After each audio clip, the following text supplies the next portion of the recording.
आता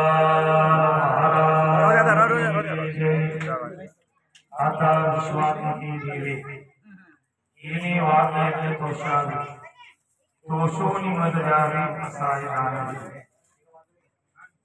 प्रस्तुत प्रवचन की सेवे करता एवढी ओळी आपण असाय नारायणाचे चिंतन करत आहोत आणि सेवा काय आणि करणे सर्वांना कल्पना आहे सालाबाद नियमाप्रमाणे स्वामी सुखनिवासी श्री संत तुकाराम महाराज यांची पादुका पालखी रथासह भगवंताच्या महावारीला जात असताना आज आपण चिखलिया ग्रामामध्ये दुपारच्या वेळेवर आपल्या भागातील असणारे श्री हरिभक्तीपणे आदरणीय आमचे उजवेवाड यांची संपूर्ण सहकारी मंडळी यांच्याकडे प्रतिवर्षीप्रमाणे आपल्या दिल्लीचा दुपारचा दिवस असतो कधी कधी आपण नाश्ता केला आहे नंतर आपण पुण्याला यायला लागले मुक्कामाला यायला लागले काही दिवस मुक्कामाला शहरामध्ये म्हटलं की दोन प्रॉब्लेम असतात एक पाण्याचा आणि एक जाण्याचा त्यामुळे पुन्हा विनंती केली बापू आपल्याला दुपारचा मुक्काम ठेवायचा ज्यावेळेला आपला 30 वर्षाच्या आधी काय परिस्थिती होती आणि सत्संगतीमध्ये लागल्यामुळे सत्संग घडल्यामुळे सर्व महात्म्यांची सेवा केल्यामुळे बाबांनी केलेली पुण्य त्यांच्या मुलाला कामा आलेली आहे आणि यांच्याकडे म्हणावं माझ्या वडिलांची निराशा देवा तुझी चरण सेवा मार्ग का होता पूर्वजाचा ठेवाय सांगून देणे तुगाने बाबाने अलौकिक लौकिक संपत्ती जर जोडली असती तर ते कालांतराने नष्ट झाले पण लौकिक संपत्ती बरोबर अध्यात्माचेही वारसा तुम्हाला दोघांनाही बरोबर आहे तुमचं दोघांचं हात कारण आता हे धन न संपणारे जोडले हे न सरे अविनाश आनंद अमृत मूर्ती मधुसूदन समचरण केला ज्यावेळेला आपला दिला सोडून चिखलीमध्ये आला त्यावेळेला सायकलवर जात होते मोटरसायकलवर आता फोर व्हीलर दोन आहेत दोन चार फोर व्हीलर कारण बऱ्याच जणांना या भागामध्ये कार्यक्रम आम्ही बापूकडे भोपळे आला की आता कोणाला कोणी लोक भावले की एखादा ड्रायव्हर येऊन आमच्या सोबत या भागामध्ये बरेच वेळेला कार्यक्रमाला येतात चला कारण या घराण्यावरती या उभे परिवाराची भगवंताची कृपा आहे संतांचा आशीर्वाद आहे वाढवाढीची पुण्य आहे प्रयत्न आहे आणि प्रारब्ध मूल्य आहे म्हणून एवढा सुंदर युग आलेला आहे कारण भगवंताची कृपा म्हणजे भगवान पांडुरंगाची कृपा आहे संत तुकाराम महाराज संत गजानन महाराज सखाराम महाराज त्यांच्याबरोबर शिवाजी महाराज त्यांच्या पातूर तालुक्यातले अशा या थोर संतांचा आशीर्वाद त्यांच्या आई वडिलांची म्हणजे पुण्य तुमच्या पूर्वजाची पुण्य त्यानंतर दोघे भावाचे प्रेम आणि प्रारब्ध अनुकूल आणि त्यांना सहकारी करण्याकरता त्यांच्या सहकार्याने सोपी असणाऱ्या त्यांच्या धर्मपत्नी त्यांना अनुकूल लाभलेले आहे असा गोड परिवार आणि या गोड परिवाराकडे प्रतिवर्षीप्रमाणे आपण महाराजांच्या दिवशी आगमन असतो आणि त्या निमित्तानं एक वाटचालीचं प्रवचन आदरणीय श्री कृष्ण बाबा यांच्या आचरण माझ्याकडे आले आणि आपण पसंत चिंतन करून आलेलं चिंतनाचा विषय असा सगळे जे घराची जगती सांगतो म्हणजे भट लोकांचा खडपणा नाहीसा हो कुटीपणा नाहीसा हो आणि नाहीसा एवढ्यावर भागणे नामायचा तर त्याचा वाईटपणा वाकडेपणा कुटीलपणा नष्ट झाल्यानंतर त्यांच्या अंतःकरणामध्ये सत्कर्म हा विषय प्रेम निर्माण होईल विषय महत्वाचा त्यामुळे काय नागरिक विषय म्हणजे काय प्रार्थना आहे हे प्रत्येक धर्म मंदिरामध्ये पसरण्याची प्रार्थना प्रत्येक शाळेमध्ये पसरण्याची प्रार्थना शोधून किंवा पहिले घ्यायला पाहिजे चला बा आता तरी बरेच निघाले ज्ञानामध्ये म्हणतात जे फळ लोकांचा करायचा वाकडेपणा नाहीसा हो आणि नाहीसा एवढ्या भागणारे समजा वाईटपणा निघून केला पण जीवनामध्ये चांगलेपणच लागलं नाही मग तो वाईटपणा घालून तरी काय फायदा होणार वाईटपणा घालून फायदा होणार नाही पण त्याचा वाईटपणा जावा आणि सत्कर्माच्या विषयी प्रेम निर्माण व्हावं त्या भागवतामध्ये प्रियव्रताची कथा आहे कारण सत्कर्म करत असताना त्या सत्कर्माच्या विषयी प्रेम असलं पाहिजे समजा सत्कर्म चालू आहे प्रेम असते मग काय फायदा सत्कर्माच्या विषयी प्रेम ऐका उदाहरण सांगितलं मला बोलतो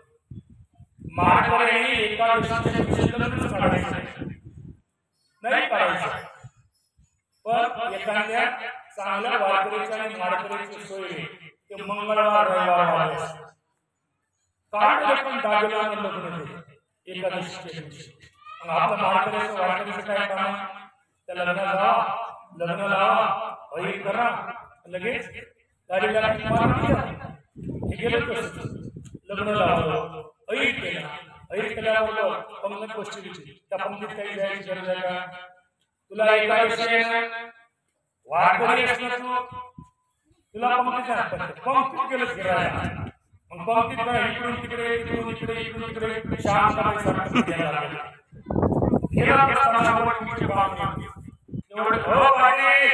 या बसायला तो म्हणे मला का जवाब वाटत नाही का पण बुवारी एकादशी व्रत करून आले पण त्या व्रताच्या विषयी एकादशी सत्कर्म करून आले पण त्या सत्कर्माच्या विषयी प्रेम नाही करून तरी काय व्यर्थ होणार आहे आपले नामरा उलट वृथा भक्तीने भजन वृथा वंदेची भजन वृथा भावीने भजन सत्य जाणून प्रेमाने भजन प्रेम प्रेम सत्कर्म भजन सत्कर्म आहे पण ते सत्कर्म करताना त्याच्या दिवशी प्रेम भजन किती तास केलं त्याच्यापेक्षा किती प्रेमाने केलं हे महत्वाचं भजन केलं रात्रभर भजन केलं प्रेम पाहिजे काहीच नाही तंबाखू खाऊ पुऱ्या खाऊ गिळ्यावर चिलमावरून भजन केलं त्यांनी भजन केलं काही पाहिजे आणि या बाळाचं भजन तर लयच असते भजन यायचं भजन म्हणजे गाणी असते गाणी आमच्या आश्रम एकादशीला भजन मागच्या त्याच्या आधी एकादशीला कसं होत असतं मग त्या एकादशी भजन एका महिने भजन चालवलं काय भजन करतो जगा शिवला जगा त्या जगाचा मोठा घेत त्या बसले ज्ञानेश्वर इथे नीता दिला का ज्ञानेश्वर काय प्रेम अतिशय आता ऐकून ठेवा जयचं राहिलं ते लग्न झाल्यानंतर चतुर्थी धरायला पाहिजे पण चतुर्थीच्या विषयी प्रेम असलं पाहिजे प्रेम असतं एक जण म्हणे आम्हाला लग्न झाल्यावर धरायला पाहिजे पण कोण नाही राहिलं मी सांगतो पाहिजे राहिलं कशी मी सांगतो तुला प्रदीप मेसरा त्याच्या पुढचा महाराज आहे मी सांगतो पाहुणे पाहिलेले की जास्त सांगायचं का 4 एकर का 4 एकराच्या 10 एकर आहे का एकरी 7 एकर का 6 एकराच्या 10 झालेलं आहे त्यानंतर का मॅट्रिक शिकेल आहे का मॅट्रिक का म्हणायला एमए व्हायला सांगता सांगता त्याला खोकला आला खोकला लागला त्याने का खोकला आहे का आणि खोकला आहे करायच्या टीव्ही व्हायला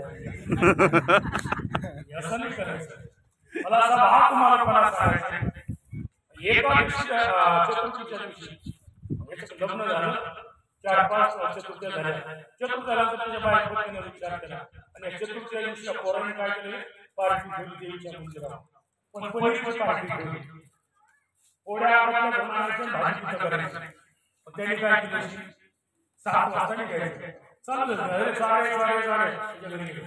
चालू आणि मला चतुर्थी आणि जेवायचं नाही हा जेवायचं आणि मग चालू आणि मला चतुर्थी असल्यामुळे चंद्राचं थोबाड पायाशी जेवता येत नाही काय प्रेम आहे बरोबर चालू आहे सत्कर्म चालू आहे पण प्रेम आहे हे ज्ञानोबराला माहिती असल्यामुळे कारण ज्ञानोबर सर्वज्ञ होते आणि त्यांना सर्व माहिती असल्यामुळे त्रिकाल ज्ञानोबराला सांगितलं खळाचा वाकडेपणा जाऊ पण त्याला सत्कर्म करत असताना प्रेम निर्माण प्रेम रती वाढो आणि प्रेम वाढतो असो हे महत्वाचं आहे फक्त प्रेम वाढव असं नाही, प्रेम आहे ते वाढलंच नाही मग काय फायदा? अरे वाढलं पाहिजे ना प्रेम. दररोज जर आपण एक माळ जपत असू तर दुसऱ्या महिन्याला 2 माळा जपल्या पाहिजे, तिसऱ्या महिन्याला 3 माळा जपल्या पाहिजे, चौथ्या महिन्याला 4 माळा जपल्या पाहिजे. म्हणजे वाढ असली पाहिजे. बाबांनी मी विचारणार भक्ती अमावस्याप्रमाणे असावी का पौर्णिमेप्रमाणे? बोला बोला बोला. भक्ती अमावस्याप्रमाणे का पौर्णिमेप्रमाणे? एकदम पौर्णिमेप्रमाणे. तर पौर्णिमेला पूर्ण चंद्र असतो, प्रतिपदेला कमी झाला, तृतीयेला चतुर्थीला त्याच्यापेक्षा, पंचमीला त्याच्यापेक्षा. म्हणून भक्ती अमावस्याप्रमाणे असते. अमावस्याला काळी चंद्राची रेखा असते. पाडव्यानंतर अगदी लहान असतो ज्ञान होता पाडव्याची चंद्ररेखा. जसं आईसाहेब जिजाई ऐकून होता त्या बुलढाणा जिल्ह्याला मोठा. कारण छत्रपती शिवाजी महाराजांचं मामाचं गाव आहे आणि आईसाहेबांची जन्मभूमी आहे जिजाईची. जवळ सिंदखेडा राजा असल्यामुळे आम्ही त्या सिंदखेडा राजाला गेलो, भडगाव राजाला गेलो, सर्वे त्या राजांच्या गावाला गेलेला आहोत. 3 गाव राजाला गेलो, सर्व ठिकाणच्या परिसरामध्ये कीर्तन व्हायला लागलेली होती. चला मला तिकडे जायचं नाही. त्यानंतर मग प्रेम अतिशय महत्वाचं आहे. तयासत्कर्मी रती रती प्रेम वाढ पौर्णिमे अमावस्येप्रमाणे. अमावस्याला काही चंद्र नसतो, थोडा असतो, आपल्याला तो दिसत नाही. पाडव्याला थोडी दिसतो. पाडव्या पुढे प्रतिपदेला, तृतीयेला त्याच्यापेक्षा, चतुर्थीला त्याच्यापेक्षा, पंचमीला, पौर्णिमेला पूर्ण. तसं हळूहळू धाडे धाडे केतुले एक वेळे मार्गाचे बळे निश्चित ठाके. म्हणजे प्रेम वाढलं पाहिजे. तया सत्कर्मी रती वाढो म्हणजे प्रेम वाढत असलं पाहिजे. बरं भजन वाढत असलं पाहिजे का कमी असलं पाहिजे? एक म्हणे भजन कसंही असो पण भोजन वाढत असलं पाहिजे. मी आपला आज काळजीच नको करू. आज आपल्या विदर्भातलं भोजन आहे त्यामुळे काही प्रश्न नाही. म्हणून हा घाटावरला परिसर आहे. तुम्ही घाटावर आम्ही थोडे खाली आहोत विदर्भामध्ये, पण आपण आता घाटावर आलेला आहोत. त्याच्या पुढे आपण मराठवाड्यामध्ये, त्याच्या पुढे वेगवेगळ्या पद्धतीने आहोत. आणि चला त्या सत्कर्मी रती ही वाढो, प्रेम उत्पन्न हो. वारकऱ्याच्या विषयी प्रेम उत्पन्न हो, भजनाच्या विषयी प्रेम उत्पन्न हो, नामाच्या विषयी प्रेम उत्पन्न हो, दान धर्म करण्याच्या विषयी प्रेम उत्पन्न हो, सत्कार करण्याच्या विषयी प्रेम उत्पन्न हो. हे ज्ञानोबरायची विश्वात्मा गुरुदेवाने तया सत्कर्मी रती वाढो. पुढचा शब्द होता परस्पर परो मैत्री जीवाचे एकामेकाच्या विषयी अंतःकरणाचे प्रेम. रात्री महाराज बोलले घराघरामध्ये प्रेम राहिले, गल्लीगल्लीमध्ये नाही, तालुक्यामध्ये नाही, जिल्हा पती पत्नीमध्ये प्रेम राहिलेले नाही, काही राहिलेले प्रेम. म्हणून असं हे प्रेम प्रत्येकाचं पूर्ण हो. या उगले परिवाराकडे प्रतिवर्षाप्रमाणे आपला मुक्कामाचा भार होणार नाही. पुढेही गोष्ट करणे आहे. झालेली सेवा श्री गुरु विठ्ठल महाराजांच्या चरणी आपण समर्पित करू. आपण बाबांचे नेहमी जीवनचरित्र आठवत असतो. बाबा पौर गावी ऐकून झाले, निष्काम रवी गाडगे महाराज त्यांना भेटले असताना उपदेश केला. तो उपदेश फडाला असताना हिमालयामध्ये तपश्चर्या केली. तपश्चर्या करून स्वतःच्या घरी आले. पत्नीला आईला आई म्हणून, पत्नीला आई म्हणून नाका मारलं. आई भिक्षाने झाली प्रमाण दरिद्र गोपीचंद्राच्या प्रमाणे पुन्हा आपल्या विदर्भामध्ये अमरावती जिल्ह्यामध्ये अकोटमध्ये अंजनगावला आले. अंजनगावला मठाची स्थापना केली. दिनदुबळ्या लोकांची सेवा केली, गायीची सेवा केली, रोगींची सेवा केली. त्यानंतर चैत्र शुद्ध पंचमीच्या दिवशी बाबा समाधिस्थ झाले. बाबाने मला आठवण करून दिली. 84 मध्ये 85 मध्ये बाबा समाधिस्थ झाले. लगेच 86 पासून चालू आहे तुमच्याकडे. आम्ही 30 वर्ष झाले येऊन राहिलेलो आहोत. काय 32 दिवस निघून गेले, 32 दिवस निघून गेले. 30 वर्षामध्ये कितीतरी या परिवाराकडे, प्रत्येक परिवार आम्हाला एका जणाने बैल विकून जीव घातला. आज त्याच्याकडे जेसीबी आहे. आपण जाणारा पाडळ शिंगीवाल्याकडे फार त्यांची व्यवस्था. सर्व लोकांचा भाव आहे, परिसराचा भाव आहे, सहकारी मंडळीचा. कारण ज्या परिसरामध्ये दिंडी येते हे लोक काय भाग्यवान असते ना, नकळत त्यांना साधना घडते. नकळत दिंडी त्यांच्या दारून आली असताना त्यांनी एक जण म्हणे महाराज चिखली शहरामध्ये शेण कुठून आणलं शिवसाळा टाकण्याकरता. म्हटलं मी प्रवचन झाल्यावर विचारलं त्यांच्याकडे आपलं स्वप्नच आहे. गोड परिसर आहे आणि अशा गोड परिसरामध्ये बाबांचा आहे सर्व वारकऱ्यांची सेवा तुमचे परिवार त्यांचे संपूर्ण सहकार्य करतो. त्या परिवाराला आणि सहकारी बांधवांना धन आयुष्य लाभो, आरोग्य धन समृद्धी सर्व काही प्राप्त हो आणि उत्तर या परिवाराच्या जीवनामध्ये अशीच वारकऱ्यांची सेवा घडो एवढी मला तुमच्या चरणी प्रार्थना. श्री ज्ञानदेव